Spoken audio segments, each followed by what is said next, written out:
I 34M ghosted my fiancée 33F after she asked for a temp open relationship before our wedding and then she cheated when I said no.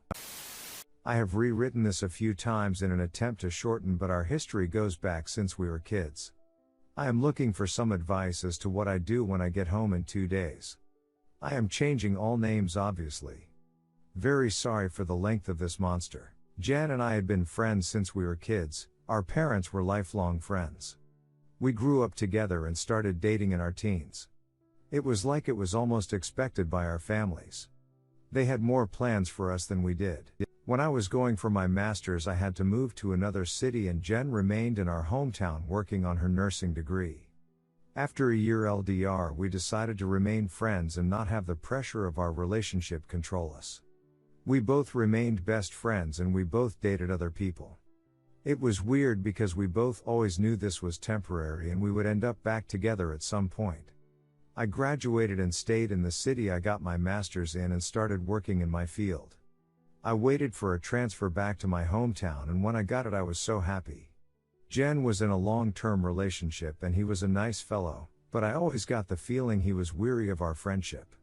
I understood the vibe and stepped back out of respect, although she and I would talk several times a year. My boss and mentor, I will call Paul 44M, was a great guy and we became good friends. He taught me the ropes and one day came down from the ivory tower and wanted to talk. He explained there was an open position in a foreign city for 2 years and it would be advertised shortly. He explained the position and even though the money wasn't huge, all expenses such as rent, hotel and expenses related to travel were covered. Basically I would be based in Tokyo and have to travel once in a while to other Asian cities for a few days here and there. I thought about it, talked to my friends and parents. Paul said it was a BTCH position but would be a great opportunity to prove myself and climb the ladder. I thought why not, I could save most of my salary and gain valuable experience. Paul said he would speak to the old man and if I wanted it he would recommend me. He explained he himself did something similar years ago and it helped his career. So off I went. The first year was horrible, getting used to the culture and social rules, not only in Japan but the other countries I would visit for work. One thing that surprised me was how available women were. Everywhere I went they loved foreigners. I got to sample the delights of the Orient. These weren't third world women. Most of them were highly educated. I had many FWBs and clearly told all of them I wasn't interested in long-term or marriage as I only was staying temporarily. I ended up doing 2 more years. Paul would visit several times a year on vacation or to supervise some work and I will admit we had some greasy times in a few cities Angeles City, Philippines and a few others. Contract was over and I went back home. Put a nice down payment on a house just outside the city after living in a city of 37 million. I needed some space lol. I was home for a month and while visiting my parents Jen was there. She and the other guy had broken up a year ago and we started talking more seriously even though we always had contact over the years. We started dating again. I held off having time as much as I wanted because I was afraid really of what would happen. I had developed an addiction of having various partners while in Asia and was trying to control that desire before Jen and I got serious. I mean everyone including Jen knew I dated, but on social media there would be infrequent photos of me and different women. My mother called me a whoremaster a few times and well, to be truthful, it kind of stung. Now is when things start to fall apart. Jan and I slept together and for lack of a better word she was very surprised. She said I was different and was never like that before. She meant it like I had gained a lot of experience, to put it nicely. She asked me some questions and I admit I did trickle truth her. I didn't tell her the exact number because even if it was divided by 3 it was scary. I had no doubt that I was and could be faithful to her. The seed I inadvertently put in her mind that night would create some serious issues later. Now of course our families were thrilled we were together. It was always supposed to be this way. We were doing great and after speaking to her parents I proposed. She moved in and everything was great. There were some what I thought were some red flags, like asking if I was happy with her. Fast forward to 2019, wedding was planned June 2020. We all know how 2020 went, don't we? Christmas was great and close to New Year's we would have the first D-Day. I was sitting down doing some work on the PC and Jen and her cousin Tammy 32F were looking through some wedding stuff. I have also known Tammy since we were kids and we were cool. Jen asks if we can talk and Tammy walks into the living room and sits on the sofa. I went to sit at the table to talk to Jen. She starts by saying for me to not interrupt or freak out, she wants to talk about something. She then explains our difference in the bedroom and says she believes I wouldn't be satisfied with her and eventually I would cheat on her and she didn't want our future children and relationship to be ruined if I stray. So here I was thinking, great, I am about to get dumped. Just as I am thinking things can't get worse, I hear the infomercial guy in my head, but wait, there's more. Jen asks me if I was willing to open the relationship so she could gain more experience and it would help her feel less insecure. She states I should not be worried as I am the only man she ever loved and that's why none of her relationships had ever led to marriage. I did agree with her on that point as I felt the same. Now of course I think this is a joke and she is not serious at all. This really can't be happening, right? Since this was a year and a half ago, I will try my best to recall the main points. She says she will only be with random people and never with someone we know or work with. It won't happen with the same person twice and no emotional connection. I was like, WTF. When I realized she wasn't joking, I lost my breath. Didn't think it was possible for a heart to skip a beat and jump to the center of my throat. I am not an angry or violent person, but now I am yelling. I am starting to understand why Tammy stuck around close by. I yelled, Tammy, did you put her up to this? Tammy says she is just there to support Jen. Wow, thanks so much. So then Jen says I am free to do as I wish under the same rules and I said no. I am so pissed at this point and even writing this now I am raging. I then said I don't want one night stands. I just want one person. She says who? I looked at Tammy and nodded in the eyes and said, I want to FCK Tammy. Now I get a rise out of Jen and Tammy wasn't expecting that and she is a bit red in the face and now uncomfortable.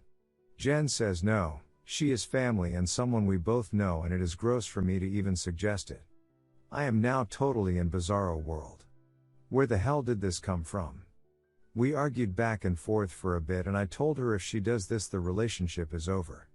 I am totally against this and I love her and we can work through everything together, but not this. I stormed off, grabbed my pillow and went to the guest room. I could hear them downstairs for a bit but couldn't hear what they were saying. It would have been a hilarious joke if it didn't last for an hour of conversation. I didn't sleep all night and was a bag of SHT at work the next day. Jen started 2 weeks of night shift that day so at least we wouldn't be home together for that time and we could both cool down and revisit this later. Dinner would be in the fridge for me every day with an I love you note. She would text frequently but I kept my answers short. Thursday night of the next week of her night shift I go to the PC to work over some files and I notice an email notification on her account and it's a hotel reservation for a good hotel that's close to my office. I know it well as I go often with co-workers. I am thinking she is supposed to be working but maybe she wants to apologize and take me for a night out. The next morning I am waiting for her text or call to invite but only asking me how my day was. Then she says she's so happy she only has to work one more night of the night shift. How does she have one more night and a hotel reservation? I was sick, stressing in my office. Started looking through some dating sites, especially profiles with no pics. I can't find anything. Paul pops in and asks me if I want to go for lunch and sees I am a mess. He asks what's up and I tell him. Paul is hard MGTOW but has always supported my relationship with Jen. He suggests we go get lunch at hotel restaurant and I scream no, not that place. He didn't know that part. We actually go for lunch and I am sick to my stomach, can't eat. Don't even want to drink. He says I can't work like this and I can take as much leave as I can. Paid and unpaid if needed. I told him I can't be there at my house anymore. I can't see her and a part of me wants to believe it isn't true. I rush home and put as much of my SHT in my car as I can and go back to the office. Paul says let's go stake out the hotel and wait for her to check in. I mean I am no spy or detective, I am more like Inspector Clouseau. I was really resisting this but I really had to know. So we go set up in the lounge bar and I start pounding them back and waiting, still hoping this wasn't real. Around 6:30 Paul taps me on the shoulder and there she is at the front desk and not in uniform. I want to strangle her, scream, spit, cry, I don't know. We wait for 10 minutes after she gets in the elevator and Paul and I walk to the front desk. I ask the reception to put me through to Jen blank blank room and it rings. As soon as she answered I just started yelling into the receiver and she sounded confused. Jen, I told you if you did this that we would be over. I am done, wedding off, relationship over, and I hung up and got my AZ out of there. Now where to go? I went back to Paul's and now my phone is lighting up. The only person I called was my dad and explained in PG-rated terms what happened and I need to leave town for a bit. It wasn't a discussion and I feel bad for how I spoke to my old man. Phone didn't stop for 2 days. Everyone under the sun called me and I didn't answer. I didn't know what to do. The only way I could explain how I felt was like walking around underwater. Paul mentioned some financial things I should deal with to protect myself. I wasn't even thinking about that. The house, wedding, loans for the car. We kept separate accounts and one for the wedding and one for house-related bills. I couldn't care less. The next day I emailed Jen and said this would be our last contact and I was leaving the city for a while and the wedding and everything else was off. I called my dad back and spoke with him at length and while he was crushed he understood I needed time and space. He said he still hopes we could work it out. 10 days later I boarded a plane and traveled to Bali. I never answered any of her or anyone's messages or emails. I don't know if she left the hotel that night or stayed. I didn't care. I eventually landed in Bali and climbed into a bottle for the next month and went offline with the exception of my dad and work. Didn't even care if I got fired. I wish I could say I enjoyed myself but was mostly just drunk. I felt a lot of rage and shame and hate about how things went down. I kept in touch with Paul about my leave and after 3 weeks he asked if I could run back to Tokyo to look after some things. We talked about the new global virus and I mentioned coming back to Canada to settle things there as I was hearing rumors of potential lockdowns. I got to Tokyo on March 1st and it felt good to get back to work even if it was just a little. After hearing lockdowns were coming, Paul mentioned me getting back to Canada, but I said May. It's only going to be 30 or 60 days. I need some time to plan my next move. I was still in Japan for another year before I got vaccinated. But by this time I didn't really want to go home. My house was rented out and I was talking to family but refused any info about Jen. On Sept 21 I received news my dad had a heart attack and was doing well but would need a triple bypass. This surgery is serious, not as serious as it was 40 years ago but I still want to see him and just in case. I know when I get home it is going to turn into a SHT show and I really don't want that, just want to see my folks and thank Paul for all he has done for me, even as selfish as I was. But I know I am going to have to see her and I have no idea how I am going to feel or think. I am so sorry for the length of this, even still I left a lot out. Redditors' reactions.